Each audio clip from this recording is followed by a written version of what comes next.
Langsung ke Bu Terima kasih. Andriani. Terima kasih, Pak. Ya, sama-sama. Bu Mira Andriani sudah siap?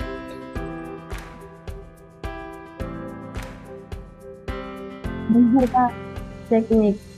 Oke. Sudah siap Bu Mira ya? Halo, terdengar tidak Pak suara saya, Sudah Pak? siap dengar, jelas sekali. Suara saya terdengar, Pak? Cukup jelas, Oh jelas. ya udah. Terima kasih. Siap ya Bu Mira ya? Oke. Bu Insya Mira Allah, ini Pak. fase berapa Pak Bu ngajarnya Bu? Gimana, Pak? Di fase berapa? Saya Tugas fase D, Pak, kelas 7. di SMP mana? Di SMP Islam Attaqwa 45, Pak, Baradatu. Baradatu ya. Oke. Iya, Pak. Materi yang akan Ibu angkat temanya tentang apa? Agungkan Allah Subhanahu wa Ta'ala dengan tunduk pada perintahnya, sujud syukur, sujud sahwi, dan tilawah, Pak. Oke, berarti sujud syukur, sujud sahwi, sujud tilawah ya. Oke, Iya, Pak. baik kita mulai. Kita akan yang pertama sama dengan yang lain ya. Kalau Ibu menyimak dari awal tadi tentang teori teori belajar ya. Silakan Ibu Iya. sampaikan eh, berapa teori belajar yang Ibu ketahui, kemudian maksudnya apa. Silakan Bu. Oke. Baik, Pak. Terima kasih izin menjawab. Jadi teori belajar yang saya ketahui itu sebenarnya ada 5, Pak. Cuma di sini saya hanya menyampaikan 3 karena yang saya pakai di modul aja dan penelitian PTK saya, Pak. Jadi di sini saya memakai teori belajar kognitif, teori belajar konstruktivisme, dan teori belajar behavioristik, Kak. Jadi teori belajar kognitif itu menekankan pentingnya cara individu mengorganisasi pengalaman belajar, Kak. Jadi di sini sangat penting untuk pendalaman materi untuk peserta didik tersebut. Untuk yang teori konstruktivisme itu menekankan bahwa belajar adalah proses aktif di mana individu mengembangkan pengalamannya dalam kehidupan sehari-hari atau interaksi lingkungan, Pak. Contohnya seperti peserta didik untuk dibentuk kelompok diskusi. Jadi di sini peserta didik akan diberikan suatu masalah dan mereka diberikan suatu kesempatan untuk memecahkan masalah tersebut. Selanjutnya ada teori behavioristik. Di sini teori belajar yang perubahan perilaku. Jadi di sini teori ini menurut saya sangat penting, Pak. Jadi di sini di saat siswa berhasil mempraktikkan sesuatu atau berhasil meningkatkan suatu materi, Pak. Misalnya dia berhasil untuk meningkatkan prestasinya. Jadi di sini guru tuh memberikan suatu hadiah, Pak, mungkin seperti itu. Jadi di situ biar siswa-siswa lain lebih semangat lagi. Seperti itu, Kak. Ya, ya, lah dari 5 Ibu sebutkan 3. Sebutkan yang duanya Bu. Iya, Pak. Ya, yang duanya apa tadi? Teori humanistik dan teori apa lagi, ya? Oke, jadi Ibu harus sebutkan lima-limanya kan gitu. Meskipun tadi Iya, Pak. sampaikan hanya 3. Jadi 5 ya Bu ya. Ibu bisa ya? Paham ya? Insya Allah, Pak. Insya Oke. Allah, Pak. Selanjutnya dalam menyusun modul ajar ya, sesuai dengan materi Ya. yang Ibu sampaikan tadi, sujud sahwi, tilawah, sujud syukur tadi, Mhm. bagaimana Ibu dalam merumuskan CP, kemudian TP dan juga ATP sampai dengan materi pembelajarannya, modelnya, pendekatannya dan juga Baik. metode. Silakan. Untuk sampai pada titik materi saya, Pak, yang sujud syukur, sahwi, dan tilawah, di sini yang pertama saya melihat CP, Pak. Jadi CP di sini saya melihat pada fasenya. Jadi untuk yang CP di sini kan pada akhirnya fase, Pak. Terus yang selanjutnya di sini ada TP. Jadi untuk TP sendiri,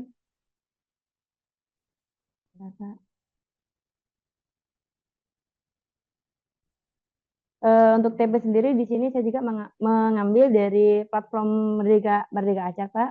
Hmm. Jadi di sini ada beberapa elemen.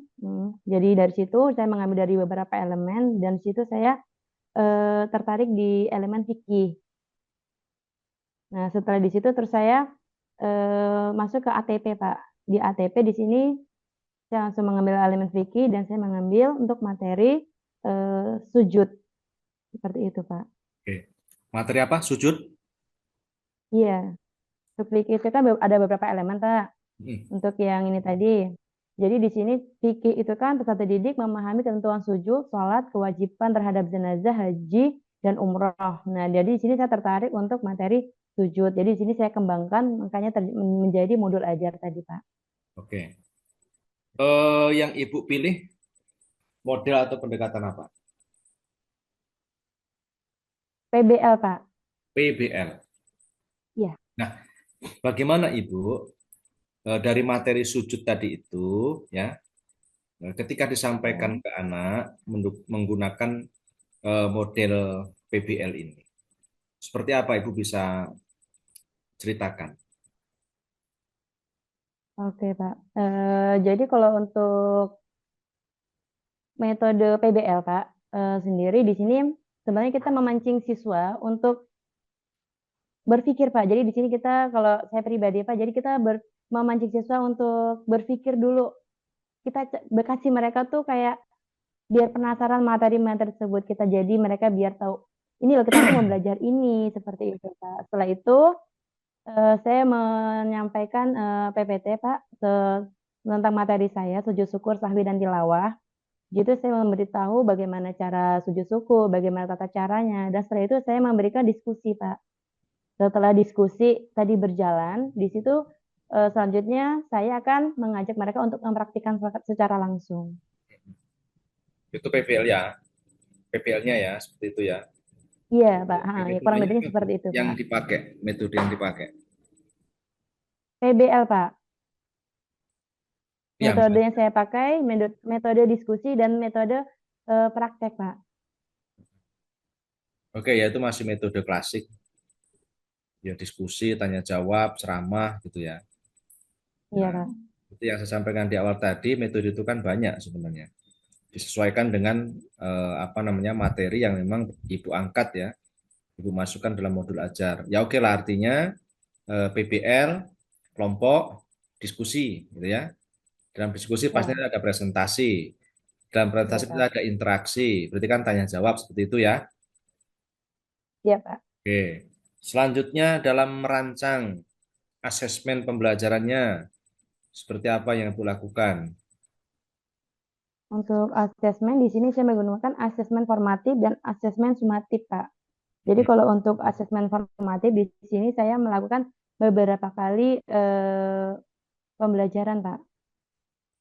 Mm-mm. Jadi misal hanya pertanyaan singkat, setelah itu kayak apa diskusi, terus kayak hanya soal-soal pendek-pendek seperti itu, Pak. Setelah itu saya mengadakan asesmen sumatif. Contohnya penilaian akhir semester, Pak. Jadi dari situ saya melihat anak-anak sudah mulai meningkat untuk nilainya, Pak. Mm-mm. Kalau diagnostik nggak dipakai. Asesmen awal, Diagnostik asesmen awal nggak ya? Nggak dipakai. belum, Pak. Ya, padahal sebenarnya di setiap awal pembelajaran itu secara tidak langsung dan mungkin ada yang juga belum menyadari kita itu sudah melakukan asesmen awal gitu ya, diagnostik baik itu kognitif maupun non kognitif gitu kan. Anak-anak Iya, Pak. sekalian, siapa yang hari ini sebelum berangkat ke sekolah berpamitan dengan kedua orang tuanya? Siapa yang tadi bangunnya tidak kesiangan? Siapa yang tadi sholat subuh berjamaah di masjid? Nah, itu kan bagian dari diagnostik ya, asesmen awal itu. Nah, Iya, itu Pak. non kognitif gitu kan. Ketika sudah sampai di madrasah atau di sekolah, nah pertanyaan-pertanyaan pemantik ya sebelum materi itu dimulai itu menjadi bagian dari kognitif, diagnostik kognitif seperti itu. Nah, ini sudah dilakukan sebenarnya, cuman kadang-kadang kita belum Iya, memahami Pak. kita sudah melakukan asesmen awal atau diagnostik. Sebenarnya penting ini Bapak Ibu Iya. untuk mengetahui kesiapan anak dalam belajar, gitu kan? Kan sebelum anak itu siap, kita jangan dulu memulai dong pembelajaran itu. Makanya ada tipsnya, ada triknya, ice breaking lah, macam-macam kan, tepuk segala macam gitu kan. Diselingi dengan menyanyikan lagu dulu lah, baik lagu daerah maupun nasional dan lain sebagainya. Begitu ya Bu Mira ya. Oke. Untuk selanjutnya, Ibu sudah membuat modul P5RA? Mohon maaf, Pak. Sudah? Suaranya terputus-putus, Pak. Modul P5RA sudah Ibu buat? Sudah ya, Bu? Iya, mungkin apa koneksi saya ya Pak yang Tapi Bu jelas nih suaranya ini. Apa suara saya nggak jelas? ya, ya Allah. Halo, Bu Mira. Ibu. Ya, Suara silakan Bu. Bapak jelas, Pak. Gimana Bapak? Mohon maaf Pak, suaranya putus-putus Halo, halo. Jelas kok ini. Bapak.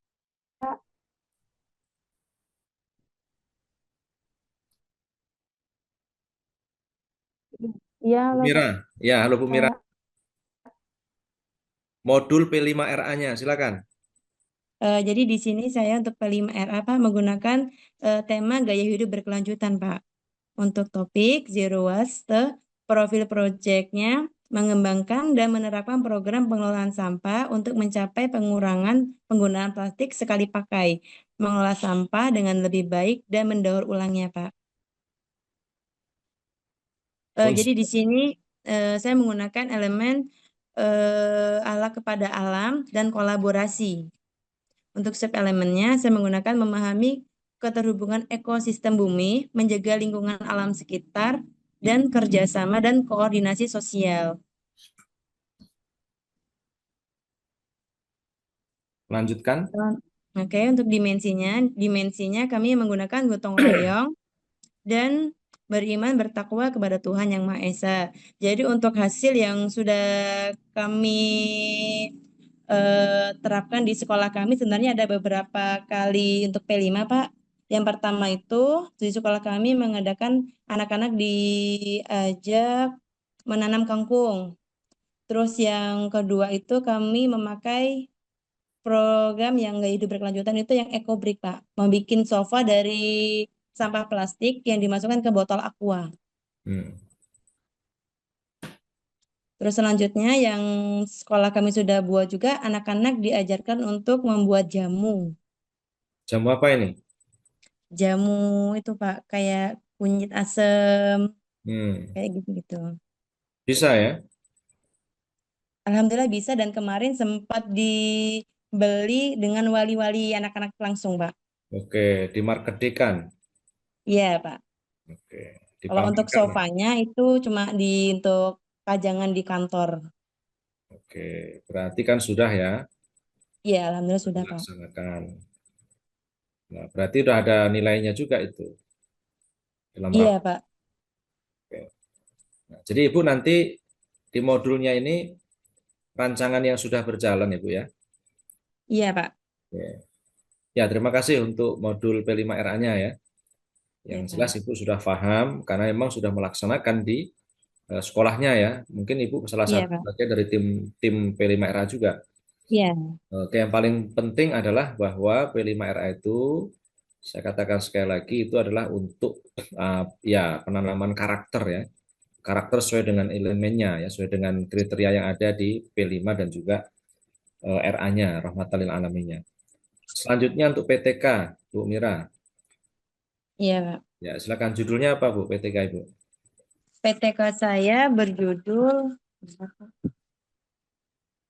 Meningkatkan hasil belajar siswa kelas 7 dalam materi mengagungkan Allah Subhanahu wa taala dengan tunduk pada perintahnya melalui metode pembelajaran kooperatif, Pak.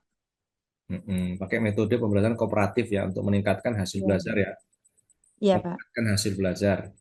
Nah, ini sederhananya berarti ya ada hasil belajar yang kembali seperti yang tadi saya koreksi di awal ya, di beberapa yang sudah ujian komprehensif tadi. Ada berarti kriteria daripada siswa ibu, peserta di ibu yang nilainya rendah, sedang, tinggi seperti itu. Iya. Tapi kalau dalam Iya, Pak. kategori ini ya rendah dan tinggi gitu kan. Iya. Itu. Ibu di rombelnya yang ibu ambil sebagai sampel untuk dilakukan penelitian dengan kelas ada berapa orang? Kebetulan untuk populasi untuk satu rombelnya 28 anak, Pak. Tapi di sini saya hanya mengambil sampel 10 anak, Pak. Jadi di sini 10 anak ini ada yang pintar, ada yang sedang, dan ada yang benar-benar belum mengerti gitu, Pak. Satu kelas kok cuma diambil 10? Iya, Pak. Semua. Enggak semua. Tadi kami mikirnya tuh buat sekarang buat PPL gitu Pak. Jadi makanya ngambil cuma 10 siswa karena kan emang kondisi di sini juga lagi libur sekolah. Terus anaknya juga pada mondok Pak. Nah kebetulan pas libur sekolah anaknya pada pulang. Jadi saya kalau mau ngambil kebanyakan kan takut siswanya nggak ada kemarin mikirnya. Jadi saya cuma ngambil 10 siswa yang kira-kira bisa saya hubungin anaknya kayak gitu Pak. Tapi itu nanti mengganggu validitas dong. Kalau cuma 10. Oh gitu ya Pak ya. Jadi Nah, harus itu kan semua Pak. 28 tuh. Iya, Ya, iya Pak. berarti ini kan ada masalah pada hasil belajar kan? Hmm. Nah, hasil belajarnya seperti apa? Ibu bisa bisa sampaikan, bisa gambarkan. Oke, untuk hasil belajarnya sebenarnya ada beberapa anak yang mungkin mampu, Pak. Terus ada juga anak yang mungkin sangat rendah untuk hasil belajar siswanya. Nah, jangan 10, Bu. Dari 28 orang anak itu. Gitu. Oh, ya, Pak. Ibu ngajar di kelas itu kan? Iya, Pak. Nah, itu. Nah, dari 28 misalnya. Mm. Dalam kategori mencapai KKTP misalnya, atau KKM, itu berapa orang? Gitu kan? Oh ya. Heeh. Berapa orang kira-kira?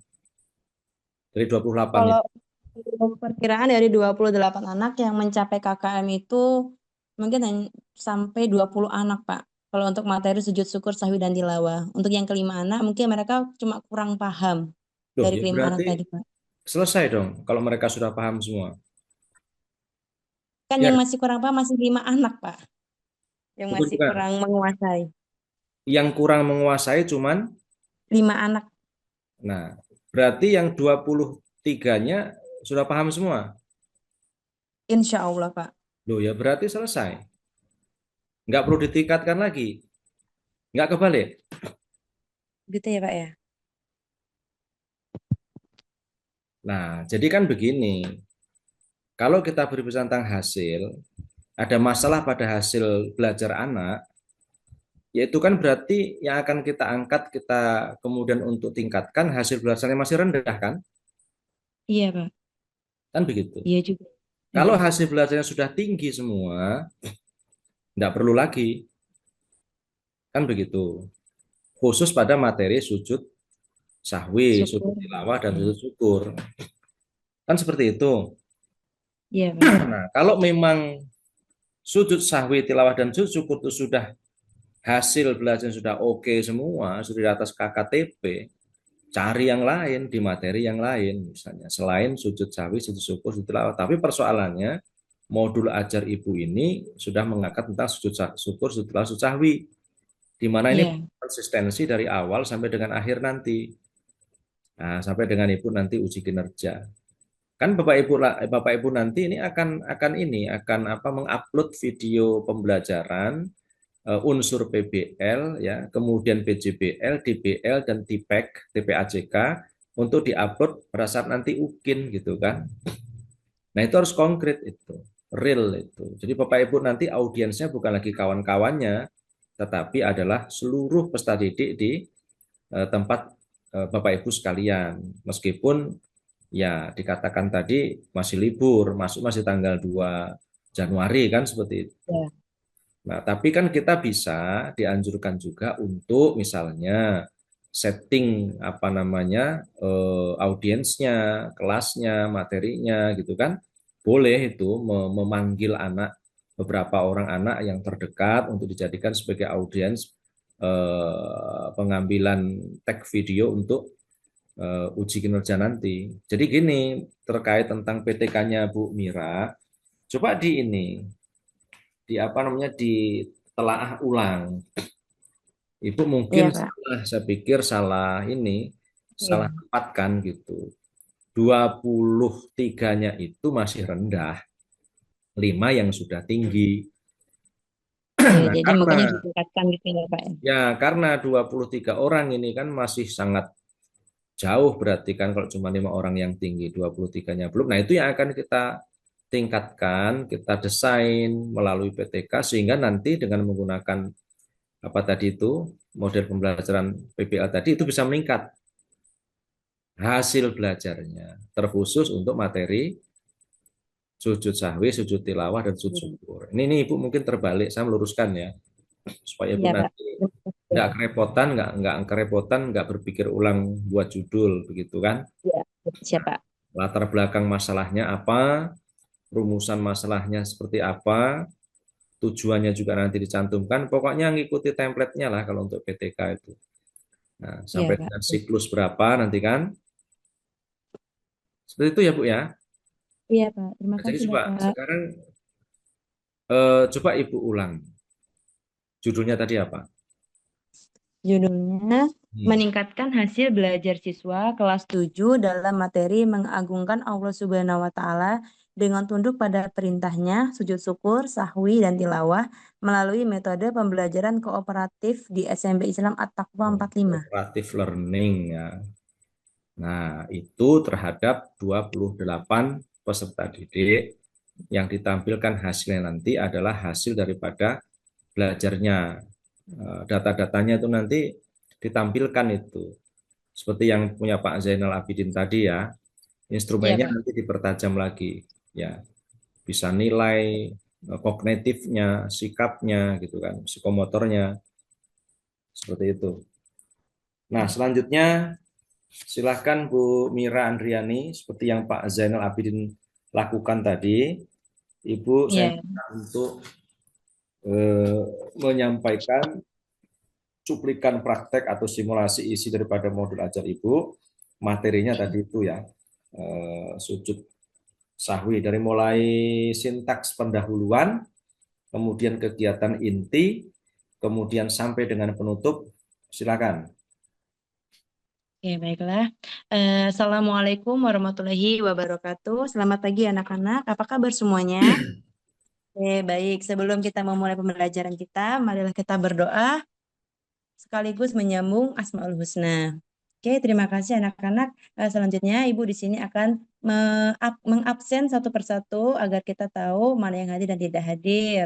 Baik, Ahmad Zainal. Oke, terima kasih. Selanjutnya, di sini kita akan masuk ke materi mengagungkan perintah Allah dengan tunduk pada perintahnya. Lingkup, sujud syukur, sahwi, dan tilawah. Oke, sebelum Ibu masuk ke materi utama, di sini anak-anak, Ibu punya pertanyaan sedikit. Ibu minta kalian menjawab siapa yang tahu. Apa yang kalian lakukan jika mendapatkan kabar baik yang sangat menggembirakan? Wah, alhamdulillah ya anak-anak. Wah, keren banget jawabannya, Masya Allah. Oke, baik, terima kasih. Jadi di sini nanti Ibu akan membahas apa sih sujud syukur, sahwi, dan tilawah. Nah, kita bahas bareng-bareng ya anak-anak. Oke, baiklah. Di sini sebelum Ibu masuk ke materi inti, jadi di sini Ibu ada tujuan pembelajaran. Jadi di sini peserta didik mampu memahami pengertian hukum dan dalil pelaksanaan sujud syukur, sahwi, dan tilawah. Peserta didik dapat menjelaskan langkah-langkah dan tata cara sujud syukur, sahwi, dan tilawah dengan benar. Oke, baik anak-anak. Jadi di sini Ibu ada macam-macam sujud. Jadi di sini ada macam-macam sujud. Yang pertama sujud syukur, sujud sahwi, dan sujud tilawah. Baik, masuk ke sujud syukur. Sujud syukur adalah sujud yang dilakukan sebagai ungkapan rasa syukur kepada Allah Subhanahu wa taala atas nikmat besar atau terhindar dari musibah besar. Hukum sujud syukur sunnah muakkad atau sangat dianjurkan. Contoh kejadiannya mendapatkan rezeki yang tidak disangka-sangka, kesembuhan dari penyakit, atau selamat dari bencana. Oke, baik anak-anak, di sini ada dalil Quran surat Ibrahim ayat 7 yang artinya sesungguhnya jika kamu bersyukur niscaya aku akan menambah nikmat kepadamu. Hadis Nabi Muhammad SAW bersabda, jika seorang hamba memperoleh nikmat besar, maka ia bersujud sebagai tanda syukur kepada Allah. Hadis riwayat Abu Dawud. Baik, di sini kita belajar tata cara sujud syukur bersama-sama ya anak-anak. Yang pertama menghadap kiblat. Yang kedua niat untuk sujud syukur. Yang ketiga sujud. Yang keempat duduk kembali. Setelah itu salam. Oke, bacaan sujud syukur. Ibu bacakan, nanti kalian mengikuti ya anak-anak. Bismillahirrahmanirrahim. Subhanallah walhamdulillah wa la ilaha illallah wallahu akbar wa la haula wa la quwata illa billahil aliyyil azim. Oke, baik anak-anak, silakan diikuti.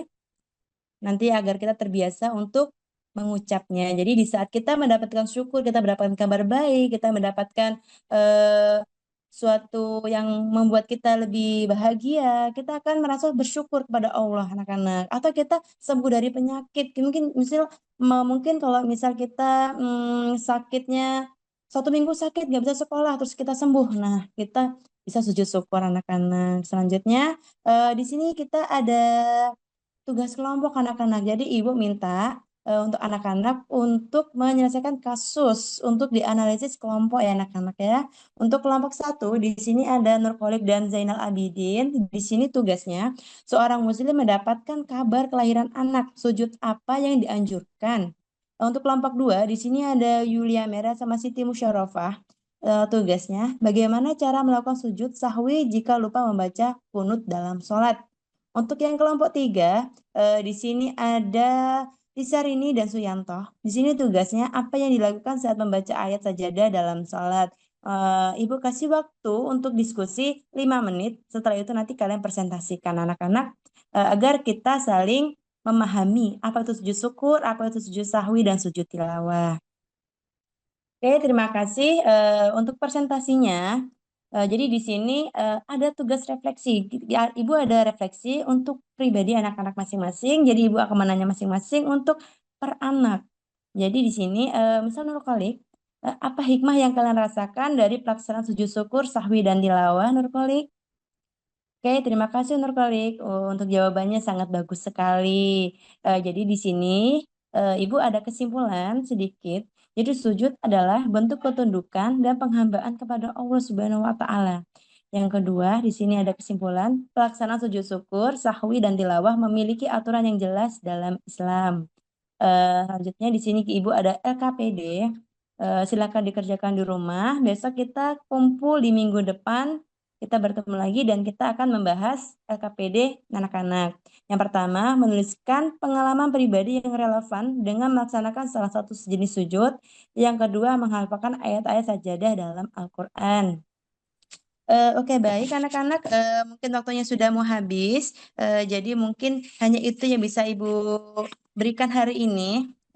Jadi mungkin kita bisa sambung lagi untuk minggu depan kita akan membahas materi ini lagi secara dalam. Baiklah, marilah kita ucapkan hamdalah.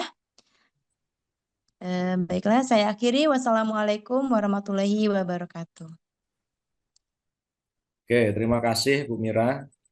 Dilanjutkan dengan Ibu menulis surat tadi ya Bu ya, ayat ya. Oh iya Pak, siap Pak. Dikirimkan nanti di grup ya.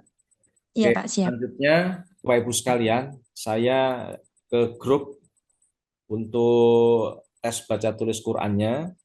Selanjutnya yang terakhir, Bu Mira Andriani. Ya Pak. A'udzu billahi minasyaitonir rajim. Bismillahirrahmanirrahim. Wa ma khalaqtul jinna wal insa illa liya'budun. Artinya, tidaklah aku menciptakan jin dan manusia kecuali untuk beribadah kepadaku. Shadaqallahul azim. Oke, Bapak Ibu sekalian, terima kasih. Selesailah sudah ujian komprehensif kita kelompok 3 dan 4 malam hari ini sampai dengan di 22.55 persis sama seperti kelompok 1 dan 2 kemarin. Bu Intan, saya persilahkan. Ya, siap Bapak, terima kasih banyak Pak sudah maksimal membersamai kami di kelas PAI ini dalam rangka ujian komprehensif. Luar biasa ya Bapak Ibu, banyak pembelajaran yang bisa kita ambil ya dari awal sampai terakhir ngaji ini. Mudah-mudahan apa yang disampaikan oleh Pak Isna ini bukan hanya dalam rangka uji komprehensif saja Bapak Ibu maksimal memberikan jawaban-jawaban terbaiknya, tapi memang menjadi bekal terbaik Bapak Ibu semuanya ya, kita semua, sehingga nanti ketika memang sudah selesai pada seluruh proses PPG ini betul-betul bisa menjadi guru yang berkualitas, guru yang profesional, dan yang paling dekat harapan kita semuanya bisa lulus 100%. Mudah-mudahan apa yang tadi disampaikan oleh Pak Isna ini juga menjadi amal jariah Pak Isna ini sehingga menjadi ilmu yang bermanfaat untuk kita semuanya. Dan menjadi bekal untuk kita ketika kita mengajar nanti di sekolah. Terima kasih banyak Bapak Ibu ya. Silakan istirahat setelah ini, kemudian persiapan untuk lanjutan di PPL kita ya, dan dengan Pak Isnaini ini hari terakhir untuk diuji komprehensif. Berarti kita sudah malam terakhir juga bersama Pak Isnaini ya. Mudah-mudahan Bapak sehat selalu. Amin, amin, amin. Seluruh Semuanya sehat. ya, kita semua sehat, semua kegiatan kita lancar dan Allah berkahi. Terima Amin. kasih. Untuk itu, mari kita tutup uji komprehensif kita dengan bersama-sama mengucap lafaz hamdalah. Alhamdulillah. Alhamdulillah. Alhamdulillahirabbil Rabbil alamin. alamin. Bima 'allamtana wa 'allimna ma yanfa'una warzuqna tanfa'una. Semoga semuanya menjadi ilmu yang bermanfaat. Amin. Bapak Ibu, sebelum saya tutup, kita bisa foto dulu ya, menghadap kamera dulu semuanya. Oke. Oke, saya hitung. Senyum semuanya walaupun sudah jam 11. 1, 2, 3. Oke, terima kasih Bapak Ibu. Assalamualaikum warahmatullahi wabarakatuh. Waalaikumsalam warahmatullahi wabarakatuh. Saya izin tutup Bapak Zoom-nya Ibu. ya Bapak Ibu Terima semuanya. kasih, Pak. Terima kasih banyak Pak. Terima kasih Bapak Ibu.